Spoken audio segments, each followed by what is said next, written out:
Four people have been arrested in a major cyber attack investigation targeting Marks and Spencer's, Co-op and Harrods. Recent police activity has seen 4 individuals arrested in connection with the attacks. The arrests made by National Crime Agency in London and West Midlands involve a 20-year-old woman, a 17-year-old male, and 2 19-year-old males. So these arrests are a breakthrough in the investigation. They emphasise that it's just the investigation is ongoing. So there's not really much we can say, except that if this is true, if this is actually happening, this is once again an indicator of what we call scam and fraud kits. This is just makes it very easy for anybody to be able to use these to be able to like compromise. Scams as a service. Scam as a service. Ransomware as a service. You know, when you think, I mean, I'm just comparing this. I was interested in this compared to other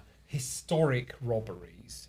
The Brinks Mat, you know, which nearly brought down a whole. It in fact brought down a bank.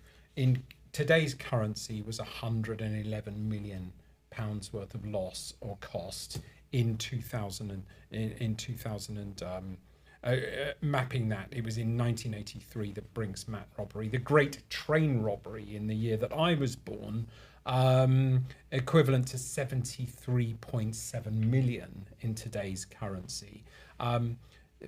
This robbery has so far cost Marks and Spencer's an estimated 300 million pounds. So it's one of the greatest sort of crimes, of cash loss crimes in all time, and it's a bunch of kids, teenagers, allegedly. You know, so allegedly. These individuals have been arrested on suspicion of this crime. If found guilty, then what does this say? We were about playing our Guess society? the Age in the office earlier, and they were like, guess how old the Yeah. Marks and Spencer's potential hackers were. But these are clearly not people that from the age of 16 started plotting what the M&S chairman called a sophisticated impersonation. And this is what gets me as an engineer, is I'm hearing British Airways after the Mage Cart attack on their customers and payment devices. Marks and Spencer's, they're not in the scam and fraud conferences. They're not in the security conferences. They don't know how it all they're works. A supermarket. But they're making, but because they're a shop, but they're a shop that's online, and they're making these statements about how sophisticated it was. It excluded because they have to say that, but these are not sophisticated. And we were hearing a few months back when this broke that the NCA, we had this sort of undercurrent. We know who it is. There was, I really got that feeling, and Joe Tidy's, the BBC cyber correspondent, has his reporting of it suggested that, you know, they knew who the perpetrators were. They knew, or the alleged they thought they did. That the perpetrators were contacting journalists and talking to them, and it's interesting because Joe Tidy, who's going to be coming on the podcast in a few weeks, has written a book, Alt Control Chaos, about this phenomenon of teenage gangs of, you know, his report is all boys. It's all boys doing this. So I'm really intrigued that there is one woman who's been arrested on suspicion here. But what is going on with these teenage boys who are being drawn into cyber criminal world? And he does a case study of a Finnish sort of tech mastermind who was arrested a few years ago. But if this does result in convictions, which would, by the way, be incredibly rare in the world of cybercrime, where you know, if they're convicted, they're UK perpetrators with UK victims. But I noticed that the National Crime Agency spokesman also indicated that they are getting assistance from overseas as well, because all cybercrime has some kind of overseas element of it.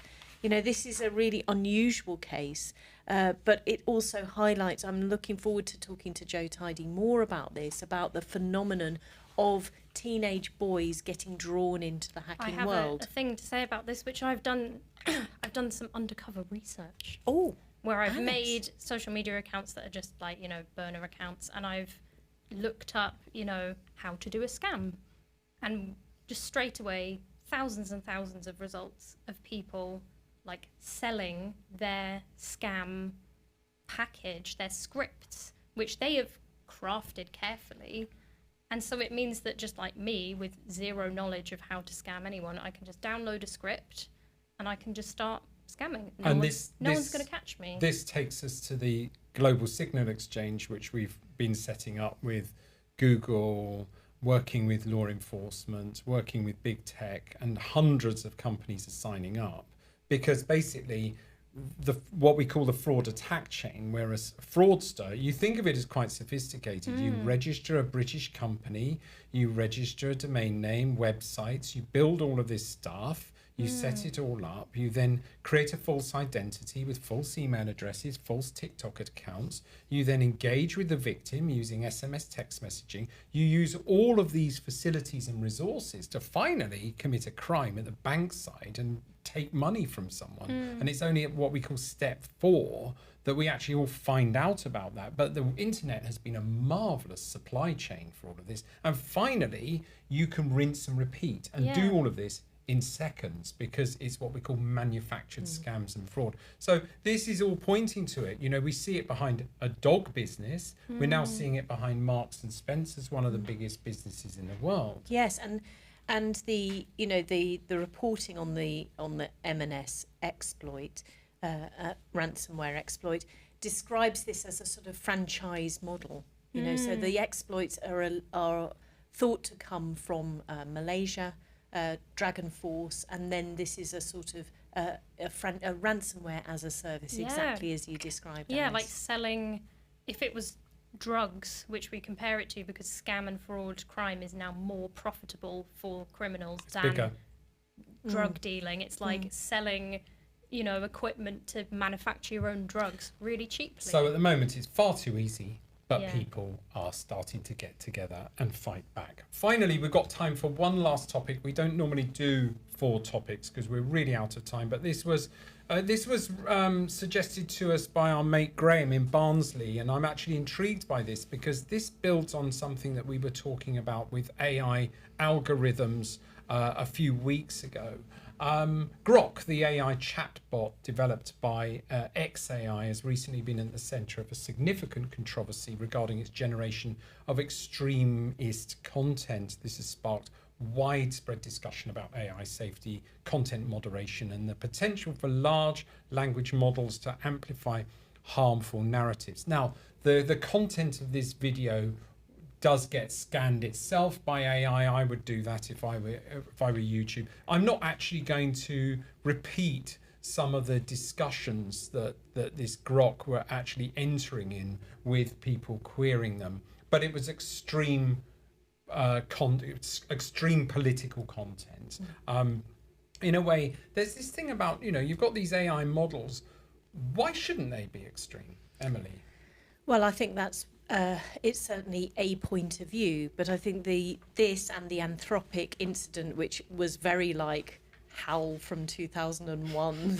Is that where it was blackmailing? Well, it was blackmailing the engineers who were threatening to turn it off. This was Anthropic. What happens Claude, when AI models go rogue, according to whatever your view of rogue is, and it really highlights the we're sort of experimenting with these incredibly powerful things. I mean, I think Igor made a video of me using, like I think, was it a photograph and stuff like that? I don't know if we can line that up while I'm just talking about this, but you know, we've got these really powerful. So how can you know if this video is real or not?